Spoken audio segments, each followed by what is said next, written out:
গৌরী সীতারা প্রেমানন্দে একবার নিতাই গৌরী সীতারা প্রেমানন্দে একবার হরি হরি নিতাই গৌরী সীতারা প্রেমানন্দে একবার হরি হরি।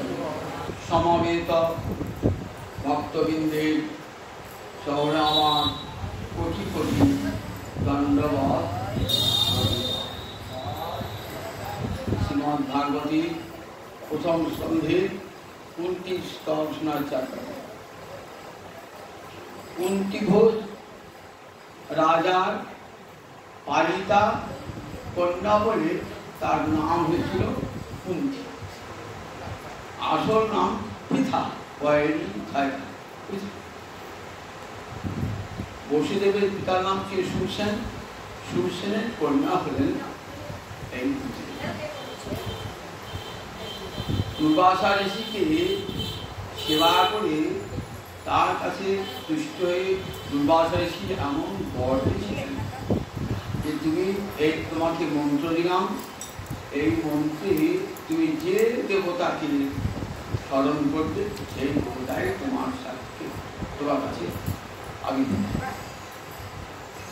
যখন বিবাহ হয় না কুন্তী দেবী তখন কন্যা অবস্থাতেই সেবা করেছিলেন। তো ভাবেন দুর্বাসার কথাটা সত্যি কিনা একবার দেখো। সূর্যদেবকে মন্ত্রের দ্বারা স্মরণ করেছেন। পরে সূর্যের বরে তিনি লাভ করেছেন একটি পুত্র, এবং সেই পুত্রটি কন্যাকালে জাত হয়েছিল বলে কুন্তী দেবী সামাজিক লজ্জার ভরে সেই কর্ণকে পরিত্যাগ করে। তার নাম ছিল কর্ণ। কর্ণকে পরিত্যাগ করেছে। এই দুঃখটা কুন্তী দেবী চিরদিন মা হয়ে নিজের সন্তানকে নিজ হাতে নদীর জলে বিসর্জন দিয়েছেন। এই বেদনা সারা জীবন ভুলতে পারবেন না। অথচ এ কথাটা কাউকে জানাবার না। ঈশ্বর জানতেন, কৃষ্ণ জানতেন।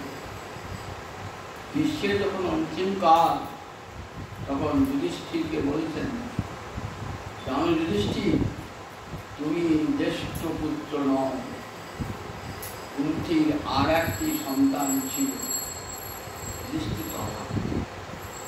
আমি তো কোনোদিন শুনি নাই। তাহলে আমি তো নিজের রাজ্য অধিকার করতাম না, আমার জ্যেষ্ঠ ভ্রাতাকে দিতাম, রাজ্য অর্পণ করতাম। তাহলে সেই জ্যেষ্ঠ ভ্রাতা কর্ণ, তাকে সুতপুত্র বলা হয়। তখন যুধিষ্ঠির বলেছেন যে দেখো, যুধিষ্ঠির মাকে বলেছেন, মা আমি অভিশাপ দিলাম যে মেয়েরা কোনোদিন গোপন কথা চেপে রাখতে পারে না। দেখুন এখানে গোপন কথা চেপে রাখতে পারে না, কি একটা কাছে কাছে বলে। সেই কুন্তীর আসলে 4টি পুত্র, পঞ্চমান্ডে জন্মদিন তিন। আর কুন্তী আর এক সতী ছিল, অপতি ছিল, তার নাম মাদ্রী। মাদ্রীর 2 পুত্র নকুল আর সহদেব। এরাও অশ্বিনী কুমার দ্বয়ের বলে পেতে জন্মেছিল, নকুল আর সহদেব। তাই একবারে ওই কর্ণকে বাদ দিয়ে পঞ্চ পাণ্ডবের জন্মই বলা হয়। কারণ মাদ্রী তো মারা গেছিল, উনি মানুষ করেছিলেন পঞ্চ পাণ্ডব। আসল নাম পৃথা। দেবেন গীতায় বলা প্রথমেই ওম পার্থায় প্রতিবোধিতাম। পার্থবাণী পিতা পুত্র বলে অর্জুনাকে নাম পার্থ। সেই কুন্তী দেবী এবং গোবিন্দ চরণের কেমন ভক্তি। কুন্তী দেবী স্তবে এত অপূর্ব। ভাগবতের প্রথম স্কন্ধে সেই স্তবে কথা উল্লেখ করতে এত অপূর্ব স্তব বলছেন, জন্মৈশ্বর্য সুত শ্রী এধ মান মদ কুমার নৈব কিঞ্চিৎ অভিধাতুম অর্হতি তাম অকিঞ্চন গোচরম। অকিঞ্চন গোচরম, অকিঞ্চন মানে যার কিছুই নাই, নাস্তি কিঞ্চন যস্য সৎ, যার কিছুই নাই তাকে বলে অকিঞ্চন।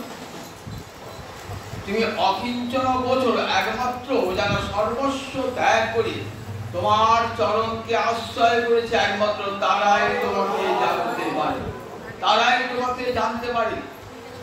যাদের অন্তরে আছে জন্মের অহংকার, আমি অমুক কুলে জন্মেছি, জমিদার বংশে জন্মেছি, রাজ বংশে জন্মেছি, ব্রাহ্মণ কুলে জন্মেছি, এইসব অহংকার যাদের থাকে তারা হা কৃষ্ণ বলে ডাকতে পারে না। ঐশ্বর্যের অহংকার, আমার প্রচুর ঐশ্বর্য আছে ভগবান, আমি বহু লোককে কিছু আছে ডাকতে পারি, আমার ব্যাংকে এবং অন্যত্র আমার প্রচুর টাকা আছে, অনেক বাড়ি আছে, এই যে অহংকার, এই অহংকার থাকলে পারে কখনো ভগবানকে ডাকতে পারে না। অর্থের এমন অহংকার না, অর্থের অহংকার মানুষকে একবার নরকে নিয়ে যায়। জন্ম ঐশ্বর্য সুতশ্রী, যদি বিদ্যা থাকে এটা সম্ভব। এই চারটে জিনিস দিয়ে মানুষের অহংকার হয়, জন্ম, ঐশ্বর্য, বিদ্যা আর রূপের অহংকার। তারপরে জন্ম ঐশ্বর্য সুত, যদি বিদ্যা থাকে আমি বিদ্যা, আমি সব জানি, এই বোধ যদি থাকে আমার মতো পণ্ডিত জগতে কেউ নাই, তারা তোমাকে ডাকতে পারে না। শ্রীভি, রূপের অহংকার যদি থাকে যে আমার মতো উপমান কেউ নাই, কিংবদন্তি কেউ নাই, তাহলে কোনোদিন ভগবানকে ডাকতে পারবে না। এই চারটে অহংকার যার মনে আছে সে কোনোদিন তোমাকে জানতে পারে না। দেখুন কুন্তির তো অপরূপ ছিল, আবার শুধু তাই নয়, কুন্তি জন্মেছে রাজবংশের কন্যা, পালিত হয়েছে রাজার বংশের কন্যা, বৃদ্ধিকুল মাতৃকুল তুই উজ্জ্বল, তাহলে সকল অহংকারে যা যা থাকবার সব কিছুই জন্মই সহ্য সুপ্রসিদ্ধ। কিন্তু তিনি বলছেন এইগুলি থাকলে কোনোদিন কৃষ্ণ ভজন তোমাকে ভজন হয় না, যতক্ষণ পর্যন্ত এই অহংকার থেকে মুক্ত না হওয়া যায়। নৈব অহতি কিঞ্চিত অভিধান, অর্থাৎ তোমাকে হা কৃষ্ণ হা গোবিন্দ বলে ডাকবার ক্ষমতা জন্মায় না। তুমি অকিঞ্চন বিদ্যায়, তুমি অকিঞ্চনের সম্পদ, তুমি নম অকিঞ্চন বিদ্যায় নিবৃত্ত গুণবিদ্যায় আত্মা রামায় শান্তায় কৈবল্য পতয়ে নম। এবং কুন্তী দেবীর সঙ্গে কৃষ্ণের একটা সম্পর্ক রয়েছে। বসুদেবের পুত্র কৃষ্ণ আর বসুদেব কুন্তীর ভাই, তাহলে ভাইয়ের ছেলে কি হয়? ভাই ভ্রাতুষ্পুত্র, তার ভ্রাতুষ্পুত্রকে ছেড়ে শোনো, তাকে প্রণাম জানাচ্ছেন, তার আসল স্বরূপ তিনি কুন্তী দেবী জানতে পেরেছেন। ভগবান নররূপে লীলা করলে সবাই তাকে জানতে পারেন না। কেউ শ্রুতি করেছেন নায়াবাত্মা প্রবচনের লক্ষ ন মেঘয়া ন বহুনা সুতের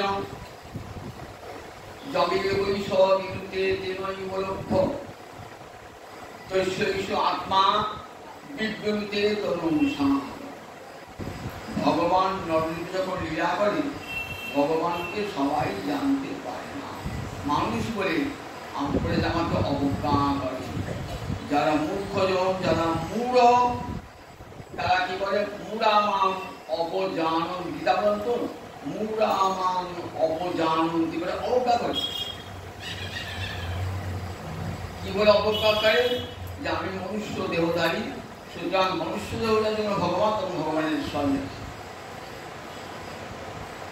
ভগবান মনুষ্যরূপী আসুন আর মৎস্যরূপী আসুন, পূর্বরূপী আসুন, বরাহরূপী আসুন, তথাপি ভগবানের ছটা ঐশ্বর্য ভগবানের সঙ্গেই আছে। সে ঐশ্বর্যের প্রকাশ ঘটে না, তিনি ছটা ঐশ্বর্য যখন মৎস্যরূপী এলেন তখন ভগবানের ঐশ্বর্য ছটা ঐশ্বর্য। সত্যব্রত মুনি একটা পুঁটি মাছটা হাতে কৃতমাল নদীতে স্নান করতে গিয়ে হাতি উঠে একটা পিটি পুলিশের উদ্দেশ্যে জল তর্পণ করবেন তো হাতি উঠে যাচ্ছে পুঁটি মাছ। এ বাবা পুঁটি মাছ চলে যাচ্ছে। তখন মাছটা কথা বলছে মানুষের ভাষা যে আমাকে জলে ফেলে দিও না, তুমি জানো না জলচরেরা কত হিংস্র, জলচরের মায়েরাও এত হিংস্র আর নিজের সন্তান কিনছে। তুমি তো দয়ালু করি আমাকে দিয়েছ। পুরীর অন্তর থেকে নিয়ে এসে ছোট পুঁটি মাছ তো নিয়ে এসে কমণ্ডলকে ঘুরেছে। কিছুক্ষণ পর যেতে বলছে মুনি আমি যে কমণ্ডলতে থাকতে পারছি না, তুমি বড় কমণ্ডল তুমি ছোটখাটো কমণ্ডল নন, ছোট্ট বড় পুঁটি মাছ। বাবা এই পুঁটি মাছ থাকতে পারছো না, তাকিয়ে দেখছি ও বাবা কত বড় হয়ে গেছে, এইটুকু সময়ের মধ্যে এত বড় আমি আনতে আনছি। ও তারা বাড়িতে তোকে ব্যবস্থা করছে, আমার আশ্রমে গিয়ে ব্যবস্থা করছে। আশ্রমে গিয়ে একটা বড় জ্বালা ঢেলে, এবার তুমি নিশ্চিত থাকতে হবে। কিছুক্ষণ বাদে বলছি মনি আমি জ্বালায় থাকতে পারছি না। এই বাবা জ্বালা তো থাকতে পারছো না, এত বড় হয়ে গেছো, চলো তোমাকে সরোবরে ফেলে গেছি। সরোবর যখন ফেলতে গেলেন তখন দেখছেন সরোবরেও জ্বালা হচ্ছে। এইটুকু না দেখুন আমার ঐশ্বর্য নিয়ে এসছে ভগবান, পুঁটি মাছ এসছেন কিন্তু ঐশ্বর্য সঙ্গে নিয়ে এসেছে। আমাকে সমুদ্রে ফেলে না, সমুদ্রে ফেলে দিন বললেন তুমি চিনতে পারলেন না, তুমি যার ধ্যান করো আমি তো সেই তোমার ধ্যানের পুরুষ তো আমি তোমার সামনে এসেছি, মৎস্যরূপে এসেছি, চিনতে পারো না। তখন বুঝলেন মৎস্য নয় স্বয়ং ভগবান মৎস্যরূপ ধারণ প্রলয় পয়ধি জলে ধৃতবান শিবি বিহিত বহিত চরিত্র মখিল এ সমধিত নীল শরীর জয় নৌকার উদ্ধান করলেন ভগবান, বিহিত বহিত মানে নৌকা। ঋষিকে বলেন আজ থেকে 7 দিনের মধ্যে পৃথিবী ভেসে যাবে প্রবল বর্ষণে, তোমার আশ্রমটাও ভেসে যাবে ঋষি, তুমি ভয় করো না। সেই সময় আমি একটা নৌকা পাঠিয়ে দেবো, 7 জন ঋষি সেই নৌকাটা বহন করে নিয়ে আসবে। পরে চতুর্দিক অন্ধকারে ঢেকে যাবে তো, কিন্তু তুমি আলো দেখতে পাবে। কি করে ভাই? ওই যে সপ্ত ঋষি আসবেন না, ওই সপ্ত ঋষির অঙ্গের জ্যোতিতে তুমি চিনতে পারবে নৌকাটা কোথায়। তখন তুমি নৌকায় উঠবে, প্রলয় শরীরে যখন নৌকা চলবে তখন জলের ঢেউতে নৌকাটা টলমল টলমল করবে। ঋষি তুমি ভয় খেও না, কিন্তু আমি তখন আসবো একটা স্বর্ণবর্ণ মৎস্যের রূপ ধারণ করি, আমার একটা সিংহ থাকবে, আমার সঙ্গে আসবে বাসুকি নাগ। ঠিক 7 দিন বাদে ভয়ঙ্কর জলে ভেসে গেল পৃথিবী, মুনির আশ্রমটাও কোথায় দাঁড়াবেন মুনি ঠিক করতে পারছেন। গোবিন্দকে ডাকছেন, ঠিক এমনি সময় এসে পড়েছে নৌকা, সপ্ত ঋষি বাহিত নৌকা। নৌকা ঋষি বললেন বেদকে সঙ্গে নিয়ে উঠলেন, চারি বেদকে সঙ্গে নিয়ে ঋষি উঠেছেন নৌকাতে। নৌকাতে বাতাসে টলমল টলমল করছে, ডুবে যাবো না তো। বলে বলে গোবিন্দকে স্মরণ করছে। ঠিক একটি মৎস্যের স্বর্ণবর্ণের বিশাল মৎস্য এসে হাজির, বলছে মুনি এ দেখো বাসুকি নাগ এসছে, এটা রজ্জু, আমার সিংহের সঙ্গে নৌকাটাকে বেঁধে দেয়, আমি নৌকাটা টানতে নিয়ে যাবো। সিংহের সঙ্গে নৌকাটা বেঁধে দিলেন, এমন জায়গায় নিয়ে গেলেন যে সেখানে আর জল উঠতে পারবে না, একটা পাহাড়ি। আর দেখুন ভগবান এসেছেন যে 6টা ঐশ্বর্য ভগবানের সঙ্গে মৎস্য পূর্ব করা হোক। তাই ভগবান যখন যেদিকে আসুক না কেন, কিন্তু ভগবানকে চিনতে হবে। ওই সত্যব্রত মুনিকে যদি উনিকে যদি কৃপা না করতেন তাহলে ওই মৎস্যবী ভগবান আমার কাছে জানতে পারতেন কি? কৃপা করলেন সত্যব্রত মুনিকে গোবিন্দ, তাই বলে দেখো নায়কত্মা প্রবচনের উপবিষ্ট উপদেশের দ্বারা কখনো ভগবানকে পাওয়া যায় না। আমরা তো শত শত উপদেশ পণ্ডিত ব্যক্তির কাছে কানে শুনি, কোনদিন কেউ উপদেশ শুনে ভগবানকে পেয়েছে? মেধা, কত বুদ্ধিমান মানুষ জগতে রয়েছে, কত বুদ্ধিমান মানুষ জগতে রয়েছে, সেই বুদ্ধিমানেরা ভগবানকে পেয়েছে? অনেক বহু না শুনতে না, বহু লেখাপড়া জানা মানুষ পৃথিবীতে রয়েছে, ভগবানকে জানতে পেরেছে। বলেন জমে পরিষদ, জম এসব তিনি জম মানে যাহাকে, যাহাকেই এবং যাহাকেই তিনি কৃপা করেন, বরণ করে নেন, বলে বরণ শুদ্ধি, কৃপা করে বরণ করে নেন। তস্যৈষ আত্মা বিবিধতে তনুংসাম, এখানে আত্মা পরমাত্মা, পরমাত্মা তার কাছেই নিজের স্বরূপটা প্রকটিত হয়।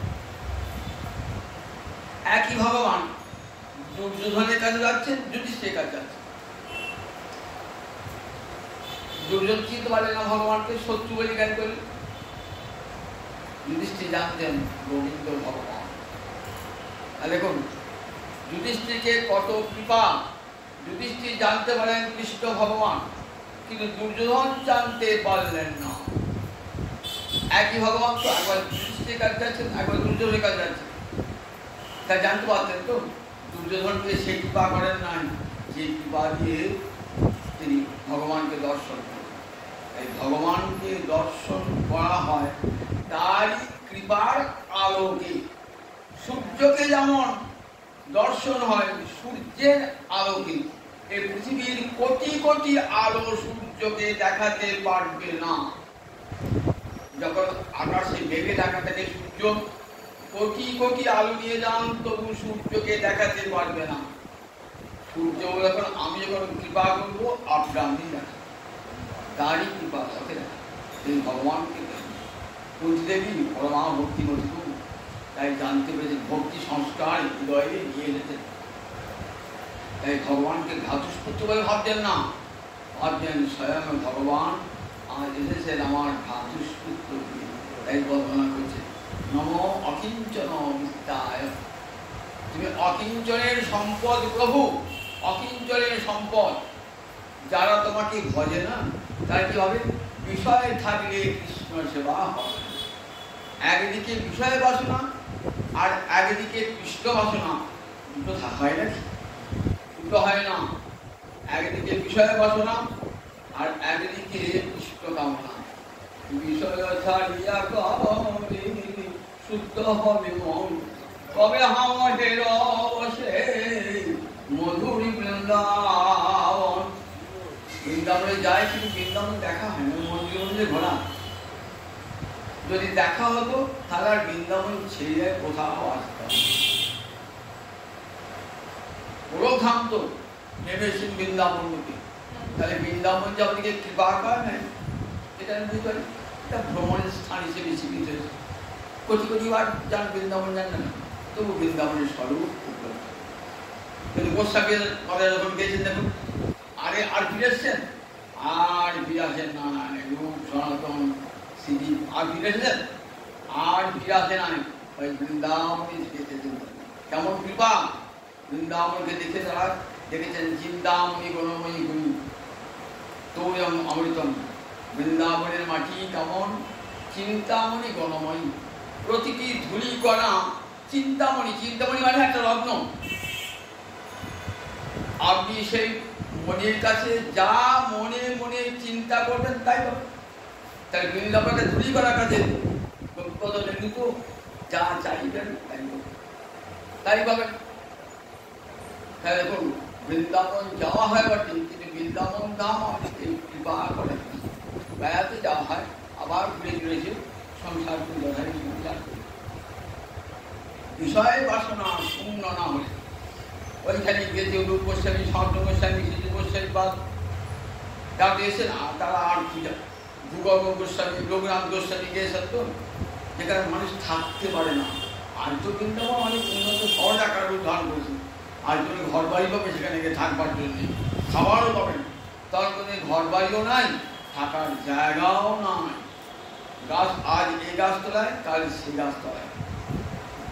বৃন্দাবনের আশেপাশে যে সমস্ত বন্য প্রকৃতির মানুষরা বাস করত, তারা যদি কি ফলমূল এনে দিত, তাহলে কিছু ফলমূল খেয়ে থাকতেন, কিংবা চানা ভাজা খেয়ে থাকতেন, এমনি ঘোল মাঠা খেয়ে থাকতেন। কই বৃন্দাবনের কষ্ট হচ্ছে, চলে যাই আবার মালদহের আঙ্কে রাজ ভোগেছে, দেখেছেন কি কত ভোগেছিলেন? আমরা তো ভোগ নাই, কত ভোগের মানুষ, তার কত ভোগ তাদের। রাজমন্ত্রী সোজা কথা, রাজমন্ত্রী দরকারে সোনার টাকায় পায়, কিন্তু আর ফিরে এসেছেন কি বৃন্দাবন ধার এমন কিবা করেছেন যে বৃন্দাবনের মাটিতেই উপরে থাকবে। এখানে সাপ আসুক, বাঘ আসুক, সিংহ আসুক, তথাপি বৃন্দাবন ছিল। রঘুনাথ দাস গোস্বামী বাবার যেটার একমাত্র সন্তান, এত ঐশ্বর্য, এত বৈভব, ভাবলেন ঐশ্বর্য আর বৈভবের মধ্যে থাকলে কোনোদিনই কৃষ্ণ প্রাপ্তি করবে না। শত চেষ্টা করেও বাবা মা সংসারে মন বসাতে পারেন না। অল্প বয়সী ছেলে বিবাহ দিয়েছেন, ঘরে সুন্দরী পদ্মে দিয়েছিলেন, সুন্দরী পদ্মী তার মনকে আকর্ষণ করতে পারতেন, ছুটে পারিয়েছেন। ততক্ষণে মহাপ্রভু চন্দ্র মহাপ্রভু অপ্রকরে পাগল হয়ে ছুটতে ছুটতে গেলেন বৃন্দাবনে। কারণ মহাপ্রভু আমাকে আদেশ দিয়েছেন কোথায় থাকতে, গুঞ্জা মালা দিয়েছিলেন আর শালগ্রাম শিলা দিয়েছিলেন, গোবর্ধনের শিলা দিয়েছিলেন। কি মনে ভাবলেন যে আমি যখন আক্রমণ হয়ে যাবো, তুমি তখন চলে যাবে গোবর্ধনী, এই শিলা দিলাম আর এই গুঞ্জা মালা দিলাম, রাধারানীর চরণে তোমার। তাই মহাপ্রভু অপ্রকট হওয়ার পর ছুটছুটে বৃন্দাবনে গেলেন। গোবর্ধনের তটে রাধাকুণ্ড, সেই রাধাকুণ্ডে বসে বসে ভজন করতে। ঘর নাই, বাড়ি নাই, তখন বানানো ঘাটও না, কাদায় পিছল একটা ডোবার মতো রয়েছে রাধাকুণ্ড। সেইখানে বসে বলে এইটা আমার রাধাকুণ্ড, এইখানে আমার রাধারানী স্নান করতেন, রাধারানী এই কুণ্ড নির্মাণ করেছিলেন। এই স্বরূপটা আজ জেগে উঠত, স্বরূপটা রাধারানী। তাহলে যত কৃপা না হলে স্বরূপ লাগে না তো। তাই এখানে বলছেন নম অকিঞ্চন, যখন বিষয়ের বাসনা চিরকালের যদি দূর হবে, তখনই দেখবেন কৃষ্ণ প্রাপ্তির দ্বার খুলে যাবে। অকিঞ্চন বিদ্যায় নিবৃত্ত গুণবৃত্ত, যতক্ষণ গুণের ক্রিয়া থাকবে যে না, ততক্ষণ পর্যন্ত পার্থিব সম্পদকে শেষ করে মনে হবে। মায়ার তিনটে গুণ, ত্রিগুণময়ী মায়া, সত্য রজতম, এই তিনটে গুণ প্রতিটি জীবের মধ্যে ক্রিয়া। একটা পিঁপড়ে থেকে আরম্ভ করে একবারে সৃষ্টিকর্তা ব্রহ্মা পর্যন্ত সর্বত্র এই সত্য রজতময় তিন গুণের প্রভাব। যতক্ষণ এই তিন গুণের প্রভাব থাকবে, ততক্ষণ পর্যন্ত দেহের আরাম চাই, মনের আরাম চাই, ভালো মন্দ খাওয়া চাই, এগুলো সব থাকবে। যতক্ষণ থাকবে তিন গুণের ক্রিয়া, যতক্ষণ থাকবে। কিন্তু তিন গুণের মায়া যাবে কেমন করে? বলেন সেই তিন গুণের প্রভাব থেকে তুমি মুক্ত হবে কখন? দৈবিক যেসা গুণময়ী মম মায়া দূরত্বয়া মামেবাদে প্রবদ্ধন্তে মায়ামেতাং তদন্তিতে। আমার এই দৈবী মায়া ত্রিগুণময়ী, তো এখান থেকে উদ্ধার কারো না। রাজা প্রজা ধনী নির্ধন কার উদ্ধার নাই। তাহলে কি করে উদ্ধার পাবো? বলে আমার চরণে যদি একবার হে গোবিন্দ আমি তোমার হলাম, বলে আমার চরণে যদি কেউ প্রবর্তমান হয়, তাহলে সে আমার মায়ার সাগর থেকে সে মুক্তি লাভ। তাহলে যতক্ষণ তার কৃপাটি না পাওয়া যাবে, ততক্ষণ পর্যন্ত মায়া মুক্ত হওয়া যাবে না। আর যতক্ষণ মায়ার গুণের মধ্যে পড়ে রয়েছি, ততক্ষণ পর্যন্ত সংসারটাকে খুব রুচিকর বলে মনে হবে। হরি কথায় হরিনামের রুচি আসতে দেবে না, কোনো মতে আসতে দেবে না। একদিকে মাধুর্য কাদম্বিনী বলবেন একটা গ্রন্থ আছে, বিশ্বনাথ চক্রবর্তী। 6 গোস্বামীর পর বৃন্দাবনে আচার্য ছিলেন বিশ্বনাথ চক্রবর্তী। ভাগবতে তার বিশাল কিতাব। উনি বলছেন ভক্তি যে স্তর আরম্ভ হলো না, প্রথম ভালো খুব ভজন আরম্ভ, তারপর তিনি ঘনতর আস্তে আস্তে ভজনের যে গাঢ়তা করবে আস্তে আস্তে, তারপরে শুরু হয়ে যায় বিষয় রাখবো না গোবিন্দ, দিয়ে সংকট আরম্ভ হয়ে যায়। অনেকে দেখবেন আর ভগবানকে বলতে পারে না, সংসারে এত চাপ আছে না, স্ত্রী বলছেন দিনরাত ভজন করছো, মালাজাপ করছো, সংসার করতে কে বলছো, ছেলে বলে তুমি ঠাকুর দেবতা নিয়ে থাকবে, তোমার সঙ্গী একদিকে বিষয় একদিকে গোবিন্দ, দেখুন কী করুন দৌড়াটানি, একেবারে বিষয়ে সব করে একদিকে বিষয়ে টানছে আর একদিকে কৃষ্ণ ভক্তি টানছে। আমাদের পরাজিত হয়ে যায়, শেষ পর্যন্ত কী করি ওই মায়ের কাছে হার মেনে যায়, কিন্তু হার মানবে না। যদি কৃষ্ণ ভক্তির দৃঢ়তা থাকে তাহলে হার মানবে না। যত বিপদ দেবে দাও না, তিনি বলছেন বিপদ শত্রু তার সস্বর তত্ত্ব তত্ত্ব জগৎগুলো, আমাকে যত বিপদ দেবে দাও না কেন গোবিন্দ, আমি সেই বিপদটাকেই চাইছি, কারণ বিপদেরই তোমার স্মরণটা হবে। সম্পদ নয়, বিপদটাই ভগবত প্রাপ্তির অতি সহজ উপায়। বিপদটা ভগবত প্রাপ্তির সহজ, সম্পদে ভগবানকে বলতে দেয় না। তাই নম অকিঞ্চন, অকিঞ্চনের সম্পদ যারা সর্বস্ব ছেড়ে দিয়ে দেখবেন ভ্রমণ গীতা রাধানি বলেছে, ভ্রমণ তুই গুণগান গেছিস, দেখ কার কাছে গুণগান গেছিস, মায়ের কাছে, মাসির গুণগান গেছিস। কৃষ্ণকে আমরা ভালো করে চিনি, কৃষ্ণকে তুই তার গুণগান করতে আসিস না কেন? আমি কি করলাম ঠাকুর, ঠাকুরানি বলছেন শোনো ভ্রমণ, আমরাও তাকে প্রাণ দিয়ে ভালোবাসতাম, জানো তো, তাকে ভালোবেসে আর ফল এই যমুনার ঘুরে পড়ে আর ঘিরে ঢুকতে পারছি না। যারা এই গোবিন্দকে ভালোবাসেছে তাদেরই আমাদের মতন দশা হয়েছে, আমাদের মতো দশা হয়েছে।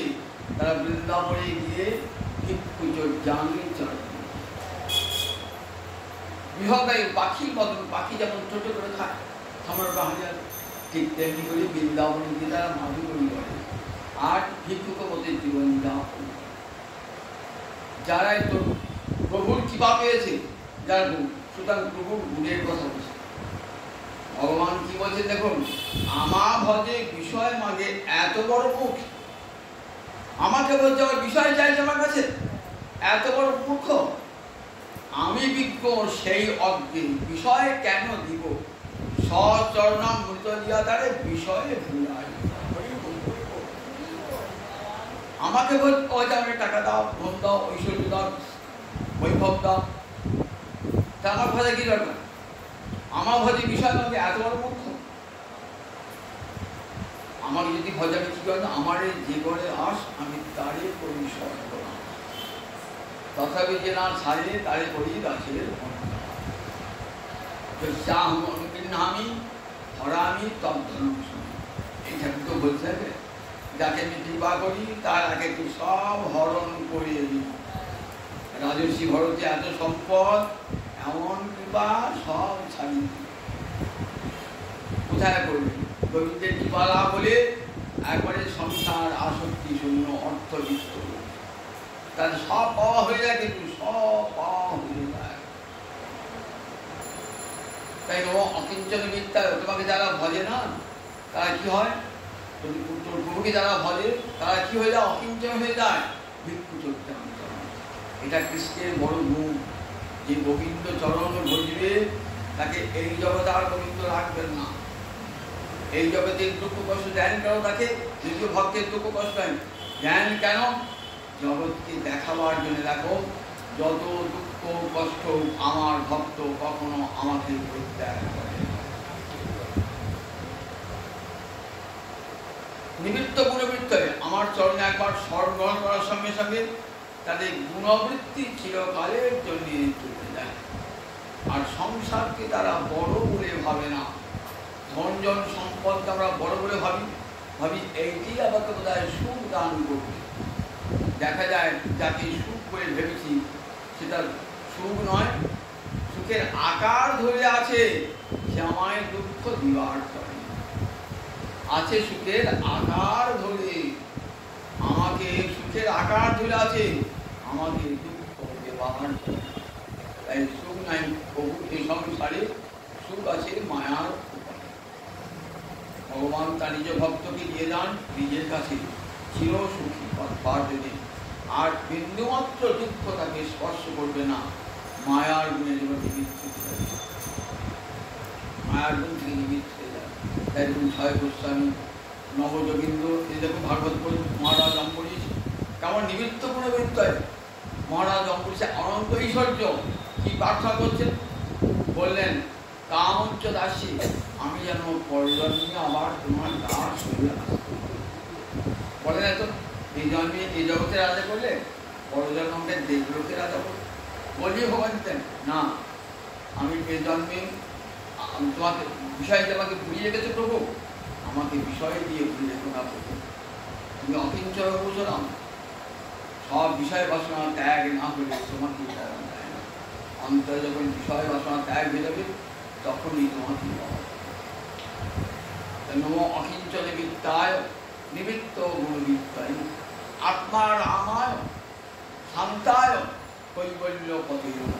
তুমি আত্মারাম, আত্মারাম কাকে বলে? আত্মনি রমতে যশ, অর্থাৎ নিজ আত্মায় যে আনন্দ অনুভব করে তাকে বলে আত্মারাম। আমাদের আনন্দ অনুভব করবার জন্য একটা দ্বিতীয় বস্তু প্রয়োজন। খুব গরম করছে, দেহটা আরামে গেলে দ্বিতীয় বসে পাখা দ্বিতীয় বস্তু। ক্ষুধা পেয়েছে, তাকে দ্বিতীয় বস্তু চাই, ক্ষুধার জন্য দ্বিতীয় অন্ন নেই, দ্বিতীয় বস্তু চাই। তাই দ্বিতীয় বস্তু ছাড়া আমাদের দেহ বা ইন্দ্রিয় আনন্দ পাবে। দ্বিতীয় বস্তু চাই। এই দ্বিতীয় বস্তুতে অভিনিবেশ করার জন্য আমাদের কত দুঃখ, ভয় আমি দ্বিতীয় অভিনিবেশ। গোবিন্দ ছাড়া যেই দ্বিতীয় বস্তুতে অভিনিবেশ করেছি তখনই এসেছে মায়ার দেওয়া কত দুঃখ।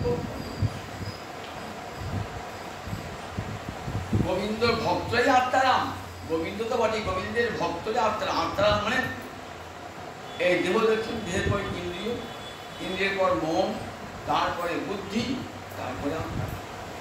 গীতা পড়ে দেখবেন, গীতার তৃতীয় অধ্যায় কর্মযোগী বলা ছিল যে দেখো এই ভোগ বাসনাগুলো কোথায় থাকে, সব ইন্দ্রিয়ের উপর থাকে। ইন্দ্রিয় মন বুদ্ধি অধিকার করে দিয়েছে দ্বিতীয় অধ্যায়। এই ইন্দ্রিয় মন বুদ্ধি এর প্রভাব বিস্তার করে গেছে। ইন্দ্রিয়ের আনন্দ, মনের আনন্দ, বুদ্ধির আনন্দ, দেহের আনন্দ, এগুলো আমরা পেতে চাই। এই আনন্দে উঠতে পারি না, আনন্দে উঠতে পারি না। একবেলা খেতে না পেলে বাবা কি খিদে পেয়েছে আপনার বলতে প্রসাদে ডাক করলো না, কতবেলা হয়ে গেলো, একটা দেড়টা বেজে গেল, ঠিক থাকতে পারি না। রবীন্দ্র দর্শন নয়, রবীন্দ্র যখন আমি ভোগবো, আমার মালা যখন আমি ভোগবো, একটু উদর করতে আমার হতে হবে। দেখুন কেমন দেহারাম, দেখুন আমার কেমন দেহারাম।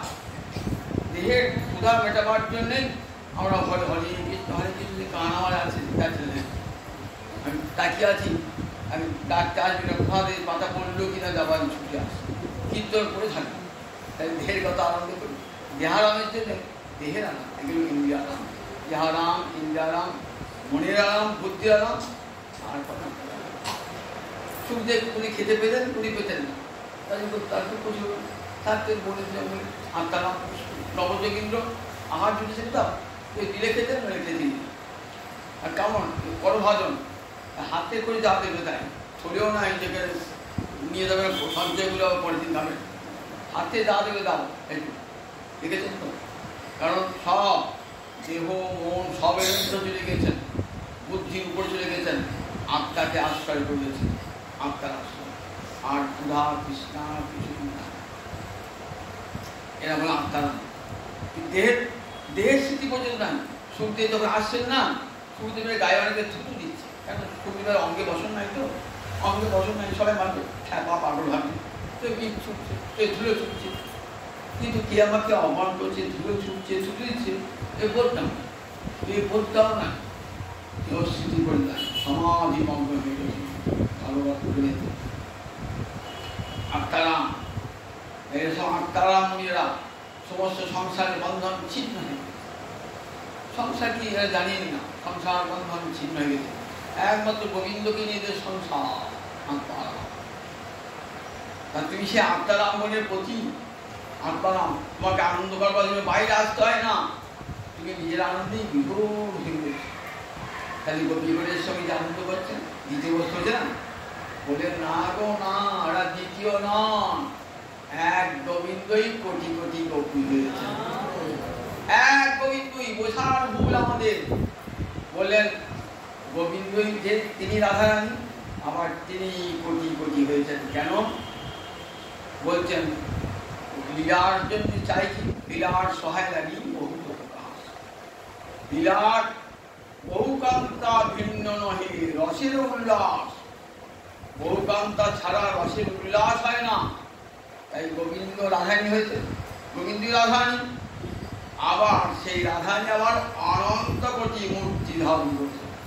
তাহলে গোবিন্দ যে গোপীগণের সঙ্গে রাজা করছেন, দ্বিতীয় কোনো বস্তু নয়, নিজের সঙ্গেই নিজের রাসলীলা আস্বাদ, নিজের সঙ্গে নিজের লীলা, সেটা কি বলছে সাস্বাদন লীলা, সমান নিজের আস্বাদে, নিজের সঙ্গে লীলা, নিজের সর্বানন্দে মাতোয়ারা।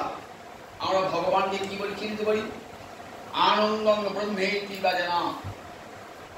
শুধু ভগবান কি কতটুকু প্রকাশ করছেন, তিনি অন্ন, তিনি মন, তিনি প্রাণ, এইসব বলতে বলতে বলতে আনন্দং ব্রহ্মেতি, আনন্দই হলো ব্রহ্ম।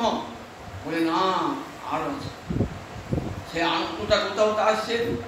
বললেন রস বৈষম, রসময় পুরুষ, রসরাজ গোবিন্দ, সেখান থেকে আনন্দটা আসছে। সেই রস আজ মূর্তি ধারণ করেছে বৃন্দাবনে, রসরাজ মূর্তি ধারণ করেছেন। আর মহাভাব, ভাব ছাড়া রসকে জানা যায় না। তাই গোবিন্দ রসরাজ, আর তাকে আস্বাদন করবার জন্য কোটি কোটি মহাভাবতী গোপী রয়েছে, রাসমন্দিরে রাস। এই দ্বিতীয় বস্তু, দ্বিতীয় বস্তু নয় কেউ না। দেখবেন রূপ গোস্বামীপাদ উজ্জ্বল বলছেন, একে গোলক থেকে নিয়ে এসেছেন, এই জগতের মেয়ে নয়, কারণ এই গোপীরা এই জগতের মেয়ে নয়, গোবিন্দ লীলা করবার জন্য নিয়ে এসেছেন। কোথা থেকে? গোলক থেকে নিয়ে এসেছেন তাদের। তাহলে দ্বিতীয় বস্তু নিয়ে এসেছেন ভগবানের, এটা আত্মারাম, আত্মার আনন্দে বিভোর। গোপীরাও তার আত্মা, কৈবল্য পথে, কৈবল্য মানে মুক্তি। তুমি জগৎকে মুক্তি দান করতে পারো, তোমাকে যারা সেবা করে তারা মুক্তি লাভ করে। মুক্তি তো তুচ্ছ, মুক্তির উপরে তোমার প্রেম লাভ করে তাদের জীবন ধন্য হয়ে যায়। মুক্তি তো একবার কৃষ্ণ নাম বলি তো মুক্তি হয়ে যাবে, দ্বিতীয়বার কৃষ্ণ নাম করলে কৃষ্ণ পদে প্রেম হয়ে যায়। নিজের ছেলের নাম নারায়ণ করে বৈকুণ্ঠ গতি হয়ে গেল অজান্তে। ওর সুখদেব ব্রহ্মকুণ্ডের তীরে বসে বলছে একবার কৃষ্ণ নাম কর খালি হবে, বারবার কথা বলবে, একবার কৃষ্ণ নাম কর, তাহলে সমস্ত পাপ থেকে মুক্তি। মন্যতাং কাল বিষাণম অনাদি নিধনম কেমন বলছেন কুলদেবী গোবিন্দ কি, আমি মনে করি, তোমাকে কি মনে করি? সাক্ষাৎ কাল।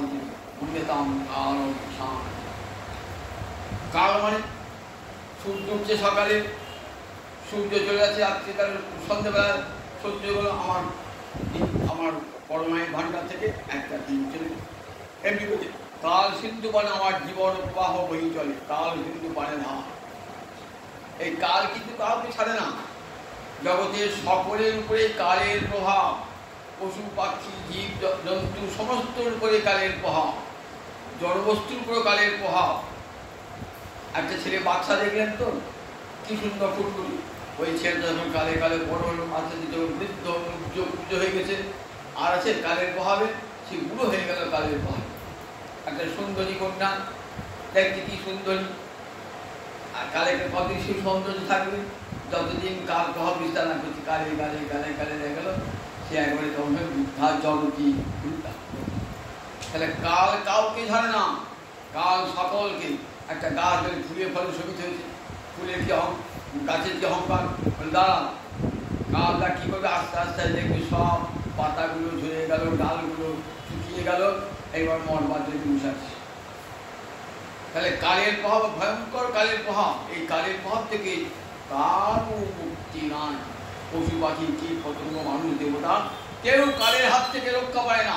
মন্যতাং কালম ঈশানম, ঈশান মানে সব কিছুকে নিয়ন্ত্রণ করো তুমি। ঈশান অর্থ নিয়ন্ত্রণ করা। জগতে যা কিছু ঘটছে সব ভগবানের ইচ্ছা, আমি বলছিলাম সব গোবিন্দের ইচ্ছা, এটা ভক্ত বিশ্বাস করে সব ইচ্ছা। একটা গল্প শুনে, এক রাজার একটা মন্ত্রী আছে, মন্ত্রীরা খুব ভগবত বিশ্বাস। রাজা একদিন রাজা বড় সেটা মাথা বলছেন মন্ত্রীকে দুঃখ, যাহা আমার বড় সেটা চলে গেল, সব ভগবান ইচ্ছে, ইচ্ছে ঈশ্বর ইচ্ছে। মনটা ক্ষুণ্ণ, আমাকে শান্ত দেবেন না, কি বলছে ভগবান ইচ্ছা। কিছুদিন বাদে রানী চলে গেল, রানী চলে গেল, মন্ত্রী বলছে ভগবান ইচ্ছা, ভগবান ইচ্ছা। একদিন রাজার তরবারিতে হাত থেকে বলছে মন্ত্রী কোথায়, আমার তরবারিতে হাত থেকে, ভগবান ইচ্ছা। এরপর আর সহ্য করে বলে আমাকে শান্ত দেবে কিনা, বারো বছর সব ভগবান ইচ্ছা, ভগবান ইচ্ছা, আমার হাত থেকে গেল ভগবান ইচ্ছে, হে মরে গেল, বউ মরে গেল, সব ভগবান ইচ্ছা, যাও বোঝান বলুন এও ভগবান ইচ্ছা। বলুন মন্ত্রী এও ভগবান ইচ্ছা। রাজা বললাম তাও ভগবান ইচ্ছা। রাজা একাকি থাকে, আজকে ঘুরতে ঘুরতে ঘুরতে ঘুরতে একটা বনে এসেছি, অন্ধকার হয়ে গেছে, পথ চিনতে পারছে না, বাজার একটা ডাকাতে কালী আছে, ডাকাতে সে কালী সাধারণ নরবলি দেয়। রাজাকে একাকি পেয়েছে তো নরবলি দেওয়া যায়, রাজাকে ধরিয়েছে। রাজা প্রাণ যায় ভাবছে দেখি অঙ্কটা নিখুঁত করে গেলে দেখে একবার হাতটা কাটে, কি বাবু তুই তো আপনার কাছে বলে যাবে না, অঙ্ক নিখুঁত না হলে বলে যাবে না, তাই রাজা। তখন রাজা ভাবছে সত্যি সবই ভগবানের ইচ্ছা। মন্ত্রীকে ডাকে, মন্ত্রী কোথায়, আমি বললাম সবই ভগবানের ইচ্ছা হয়, কিন্তু আমরা তাকে চাকরি দিতে বরখাস্ত হলাম, সেটা ভগবান ইচ্ছা বলে কি করেন। শুনুন রাজা, আমি যদি আপনার সঙ্গে বিবাহ যেতাম, আমি থাকলে ইচ্ছা করে নিয়ে যেতাম, তাহলে আপনার অঙ্ক তো ফুটে, তাই আপনাকে ছাই করে যায়, আমার তো অঙ্কগুলো ফুট নাই, আমার কি করতে তাই আপনি আমাকে চাকরি ছাড়িয়েছে, এটাও অন্যতাং কালম ঈশানম, যা কিছু ভগবানের সমস্ত যা কিছু দেখবেন পৃথিবী তাই হচ্ছে, আমাদের বললাম ঈশ্বরের ইচ্ছা। সে দাঁতির গল্প আছে, দাঁতির রামের ইচ্ছা, খুব রাম ভক্ত দাঁতি তো, ভাবি রামের ইচ্ছা কী করবে, গামছা বিক্রি করে, তারপর বিক্রি করে, বিক্রি করে, যেটুকু পায় একবারে দেখো এই আমার সুতোর দাম, এই আমার পরিশ্রমের দাম, রঙের দাম, এইটুকু আমার লাভ। সবই রামের ইচ্ছায় সুতো কিনেছি, রামের ইচ্ছায় রং দিয়েছি, রামের ইচ্ছায় আমার চোখ দিয়েছি, রামের ইচ্ছা বলে সবাই দেখে রামের ইচ্ছা, রামের ইচ্ছা বলে। একদিন বাজার টাজার করেছে, তাকে করেছে নিজে বারান্দায় বসে আছে, রামচন্দ্র চিন্তা করছে। এমন সময় দুটো চোর করেছে কি, একটা বাড়ি চুরি করেছে, চুরি করে মাথায় জিনিসপত্র নিয়ে বইতে পারছে, তুমি কী করবেন তখন, এই চল মানুষের বাড়ি এই জিনিসগুলো মাথায় বই যাচ্ছে, ঠিক আছে চল কোথায় যাচ্ছে, দিয়ে কিছু পুলিশ এসেছে, তখন চোর দুটো পালিয়েছে, চোর দুটো পালিয়েছে, তার থেকে ধরেছে চোর, চল তুমি রাজার কাছে নিয়ে গেছে। রাজা বলছে তুমি কি চুরি করবে, তখন বলছে আমি রোজ হাতে কাপড় দিচ্ছি, রামের ইচ্ছা, রামের ইচ্ছায় আমার সুতোর দাম, রঙের দাম, সবই রামের ইচ্ছা, যা পাই রামচন্দ্রের সেবায় রাখাই, সেবা করি, সবই রামের ইচ্ছা। বাজার করে হাট থেকে ঘুরে এসে আমি নিজের দুয়ারে এসে বসেছি, আমার রামের ইচ্ছা বুঝাচ্ছি, আমি সেই রামের ইচ্ছা চোর যাচ্ছি, রামের ইচ্ছায় মাল বইতে পারছে না লোকটা, মাল বইতে পারছে না, আমার বলে রামের ইচ্ছায় তুমি আমি রামের ইচ্ছায় বললাম, রামের ইচ্ছায় পুলিশ এসে গেল, রামের ইচ্ছায় পুলিশ আমাকে আপনার কাছে ধরে এলো, এবার আমার কাছে বলেছে লোকটা পাহাড়গুলো যাও সেটা নির্দোষ ছেড়ে দাও, সবই রামের ইচ্ছা। তাতে কিন্তু বিশ্বাস যে আমার জীবনে একটা তৈরি করো, সেটাও গোবিন্দের ইচ্ছা, এই বিশ্বাস যুধিষ্ঠির অন্তরে, সবই গোবিন্দের ইচ্ছা। একদিন আমাকে রাজা করেছিলেন, সেটাও তার ইচ্ছা, আবার একদিন রাজ্য থেকে সিংহাসন থেকে নামিয়ে দিলেন, সেটাও তার ইচ্ছা। কেন পাশা খেলা করতে গেছো? দ্রৌপদী বলছে, এত তোমার গুণ, পাশা খেলা করো কেন? তোমার দোষ জীবনে। পাশা খেলা মানে জুয়া খেলা? এমন মহামতি মানুষ তুমি জুয়া খেলা করতে গেলে?